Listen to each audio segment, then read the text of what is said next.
This is the Behind the Line podcast, and these are your morning headlines in 3 minutes for Monday, November 22nd, 2021. Kyle Rittenhouse was found not guilty and acquitted of all charges on Friday for shooting 3 people and killing 2. This sparked some protests over the weekend in various blue cities across the country, mostly peaceful. However, in Portland, about 200 people decided it was a good idea to start breaking windows, setting fires, damaging the police department. Various other blue talking heads making comments that Rittenhouse killed black people or that this was somehow a white supremacist involved action.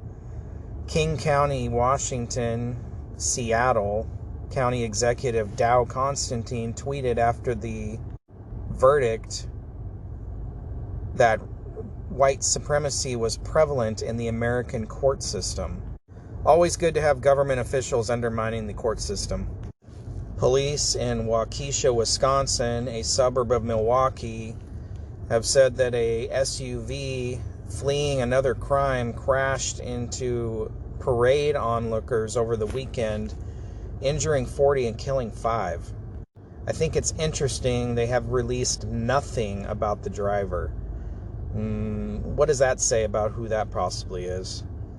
Some Republicans are calling Joe Biden's Build Back Better plan a Build Back Better Beijing plan. Representative Hartzler said that the bill's initiatives for solar power would come from the 50% of silicon material made in China, most of it coming from the Xinjiang province, where the Chinese government has been persecuting Muslims, putting many of them in prison camps. I think for the Build Back Better plan, it should be American-made products that money goes to, don't you? West Texas state troopers say they're being overwhelmed by the migrants arriving in West Texas. DPS has apprehended 77,500 migrants who came across the border statewide and transferred them to Border Patrol custody. They've also arrested 9,100 people on criminal charges since March. They've had to shift 1,000 troopers and other resources to the border instead of performing normal duties. But our border is secure. A new CBS poll says 67% of Americans disapprove of Biden on inflation. Some members of the Navy are being forced to take out loans after being shorted on pay, according to military.com.